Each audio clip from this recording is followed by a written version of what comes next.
కొత్త ఏడాదికి ముందే భారత అంతరిక్ష పరిశోధన సంస్థ ఇస్రో అద్భుతాన్ని సృష్టించింది.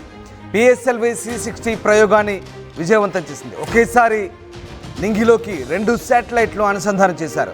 చైనా, రష్యా, అమెరికాల సరసన ఇప్పుడు భారత్ చేరింది.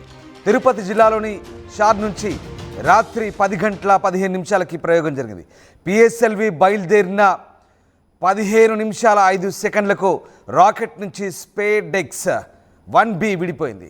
ఇక 15 గంటల 9 నిమిషాలకు స్పేడెక్స్ 1A విడిపోయింది. పిఎస్ఎల్వి C60తో కక్షలోకి మైక్రోగ్రావిటీ ప్రయోగాలు చేరాయి.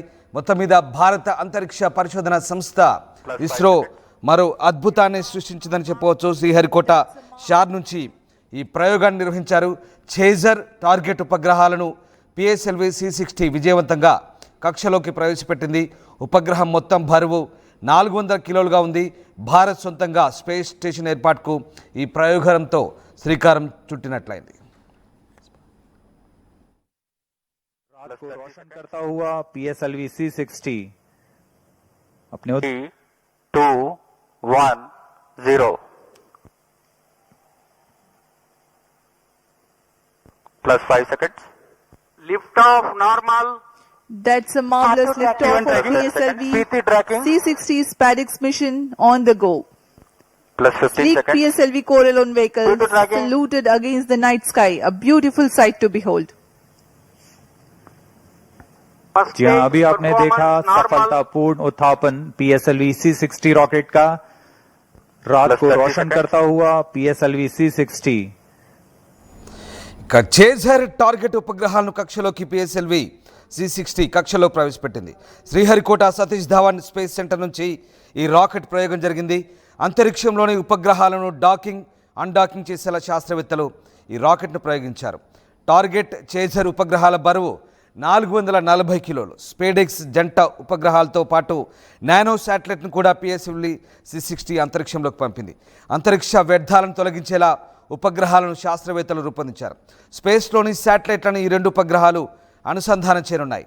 స్పేటెక్స్ పేరుతో జరిగిన పిఎస్ఎల్వి C60 ప్రయోగంతో ఆదిత్య L1 సోలార్ మిషన్ కొనసాగనుంది. ఇప్పటికే పిఎస్ఎల్వి C59 ప్రయోగం విజయవంతమైన సంగతి తెలిసిందే.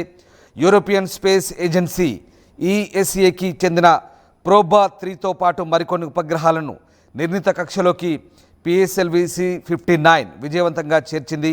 ప్రయోగించిన 18 నిమిషాల్లోనే ప్రోబా 3 శాటిలైట్ను పిఎస్ఎల్వి C59 రాకెట్ విజయవంతంగా నిర్ణీత కక్షలో ప్రవేశపెట్టింది. ఇస్రో ఈ ప్రయోగాన్ని న్యూ స్పేస్ ఇండియా లిమిటెడ్ భాగస్వామ్యంతో చేపట్టింది. మొత్తం మీద భారత అంతరిక్ష పరిశోధన సంస్థ మరో మైలురాయిని అధిగమించిందని చెప్పవచ్చు. స్పాడెక్స్ అనే జంట ఉపగ్రహాలను రోదస్సులోకి ప్రవేశించడం ద్వారా అగ్ర దేశాల సరసన చేరింది. ఇప్పటికే అమెరికా, చైనా, రష్యా లాంటి అగ్ర దేశాలు మాత్రమే ఈ టెక్నాలజీని అందిపుచ్చుకున్నాయి. తాజాగా వాటి సరసన ఇప్పుడు భారత్ చేరింది. ఇక స్పేస్ డాకింగ్, ఫార్మేషన్ ఫ్లయింగ్, మానవ అంతరిక్షయానం తదితర సేవలకు ఇది ఉపయోగపడతాయని శాస్త్రవేత్తలు చెప్తున్నారు. భవిష్యత్తులో ఇస్రో ప్రయోగించనున్న చంద్రయాన్ 4లో భారత అంతరిక్ష కేంద్రం నిర్మాణానికి అవసరమైన డాకింగ్ టెక్నాలజీని పరీక్షించేందుకు ఈ ఉపగ్రహాలు ఉపయోగపడనున్నాయి. ఈ ప్రయోగం విజయవంతం కావడంతో డాకింగ్ సత్తా కలిగిన 4వ దేశంగా భారత్ అవతరించబోతుంది.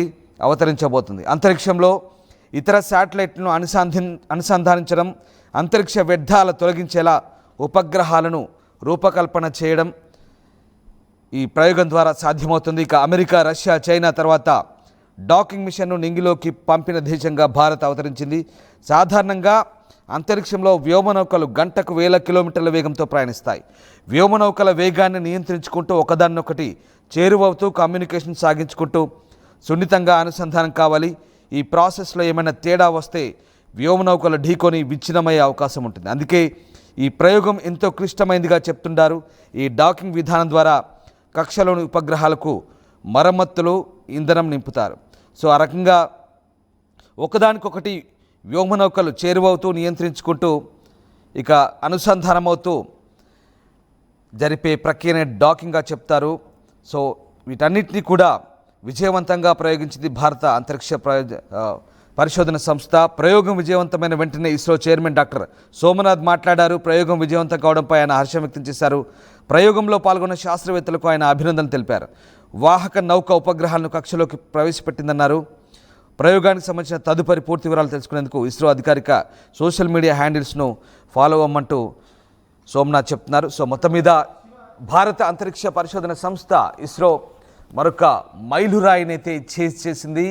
ఇప్పుడు అగ్రదేశాల సరసన సొంతంగా ఉపగ్రహ ప్రయోగాలను చేయగలిగినటువంటి సత్తాను మన భారతదేశం ఇక సాధించిందని చెప్పవచ్చు. మొత్తం మీద భారత అంతరిక్ష పరిశోధన సంస్థ చేసిన ఈ ప్రయోగాన్ని అందరూ అభినందిస్తున్నారు. ఇక ఈ ప్రయోగం ద్వారా భారత అంతరిక్ష పరిశోధన సంస్థ మరొక మైలురాయిని దాటడంలో ఎలాంటి సందేహం లేదు. ప్రస్తుతానికైతే ఇక ఈ ప్రయోగం సక్సెస్ కావడంతో షార్లో సంబరాలు మిన్నంటాయి. అంతరిక్షంలో ప్రపంచ దేశాలతో పోటీ పడుతూ వరుస విజయాలను అందుకుంటూ దూసుకుపోతున్న భారత అంతరిక్ష పరిశోధన సంస్థ ఇస్రో తాజాగా మరొక అరుదైన రికార్డును సొంతం చేసిందని చెప్పవచ్చు. శాస్త్రవేత్తలు సోమవారం విజయవంతంగా ఈ ప్రయోగాన్ని చేశారు, అద్భుతాలను సృష్టించారు. సో ఈ రకంగా భారత్ మరొకసారి తన సత్తా చాటిందని చెప్పవచ్చు. మొత్తం మీద ఇస్రో చేసిన ఈ ప్రయోగంతో ఒక్కసారిగా భారత్ అంతరిక్ష పరిశోధన సంస్థలో ఒక మైలురాయిని దాటిందని చెప్పవచ్చు. ఇక రెండు వేగంగా కదులుతున్న వ్యోమనౌకలను ఒకే కక్షలోకి మార్చడం, తర్వాత ఒకదాన్నొకటి దగ్గరగా తీసుకురావడం, చివరకు డాక్ చేయడం లేదా ఒకదాన్నొకటి కలిపే ప్రక్రియని డాకింగ్ అంటారు. ఇప్పుడు ఈ డాకింగ్ అన్డాకింగ్ సిస్టమ్ని భారత్ సొంతంగా చేయగలుగుతుంది.